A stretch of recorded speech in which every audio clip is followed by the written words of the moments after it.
আমার আল্লাহ তাআলা বললেন আম্মা ইয়াতাসাআলুন।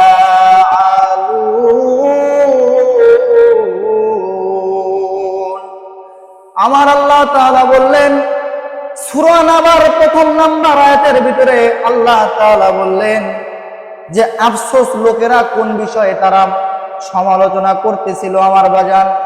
তাফসীরের ভিতরে বলেছেন মক্কার জমিনে যখন রাসূলুল্লাহ সাল্লাল্লাহু আলাইহি ওয়াসাল্লাম যখন তিনি কিতাব প্রাপ্ত হলেন, যখন তিনি নবিয়ত প্রাপ্ত হলেন, যখন আল্লাহর কথা বলতেছিল, হে মক্কার কাফের মুশরিকরা তোমরা শুনে রাখো, আল্লাহ পাক রব্বুল আলামিন আদেশ করেছেন যে আল্লাহ পাক রব্বুল আলামিন এক, আল্লাহ ছাড়া কোনো মাবুদ নাই, আল্লাহ ছাড়া কোনো ইলাহ নাই, আল্লাহ পাক রব্বুল আলামিন হচ্ছে একজন, হচ্ছে আমাদের হচ্ছে শ্রেষ্ঠ আল্লাহ, আল্লাহ পাক রব্বুল আলামিন হচ্ছে আমাদের মালিক।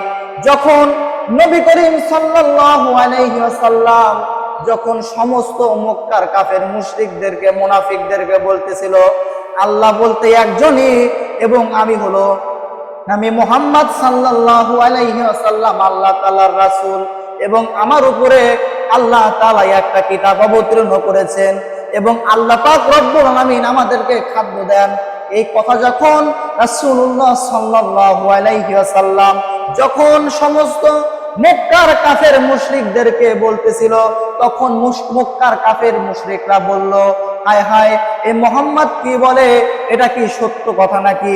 সে যে বলতেছে আল্লাহর পক্ষ থেকে কিতাব এসেছে, সে যে বলতেছে আল্লাহ বলতে একজন, সে যে বলতেছে সে একজন আল্লাহ তাআলার প্রেরিত রাসূল, এটা কি সত্য কথা?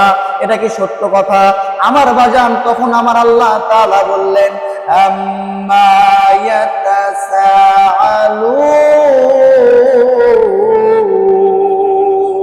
সূরা নাবার প্রথম নাম্বার আয়াতটা খুলে দেখবেন আল্লাহ তাআলা কোরআনুল কারীমের ভিতরে বলেছেন, আমার বাজান এটা আমার কথা না, আমার কথা না, আমার কথা না, আমি আল্লাহ তাআলার কথা আপনাদের সম্মুখে প্রচার করতেছি। কারণ হচ্ছে আমরা দীর্ঘ অনেক বছর মাদ্রাসায় পড়াশোনা করেছি বাজান, পড়াশোনা করার পরে আমরা আপনাদের সম্মুখে এই আল্লাহ তাআলার আয়াত বিশ্লেষণ করে আপনাদেরকে শোনাচ্ছি। যখন রাসূলুল্লাহ বললেন যে তাওহীদ বলতে একজন আল্লাহ, কিয়ামতের ময়দান আল্লাহ পাক রব্বুল আলামিন কিয়ামতের ময়দানে প্রেরণ করবেন আমার বাজান, তখন মক্কার সমস্ত মুনাফিকরা বলল, হায় হায় এই মুহাম্মদ কি বলে, সত্যি কি কিয়ামতের ময়দান তৈরি হবে? কিয়ামতের ময়দানে কি সত্যি আমাদেরকে বিচার করা হবে? আমার বাজান এই জন্য আমার আল্লাহ তাআলা সূরা নাবার প্রথম নাম্বার আয়াত নাজিল করে বললেন সত্যি যে আমি মুহাম্মদ সাল্লাল্লাহু আলাইহি ওয়াসাল্লামকে প্রেরণ করেছি, সত্যি আমি আল্লাহ বলতে একজন, সত্যি আমি আল্লাহই হচ্ছে রিজিক দাতা। জোরে জোরে কি একবার বলা যায় না মারহাবা? আমার বাজান দীর্ঘ আলোচনা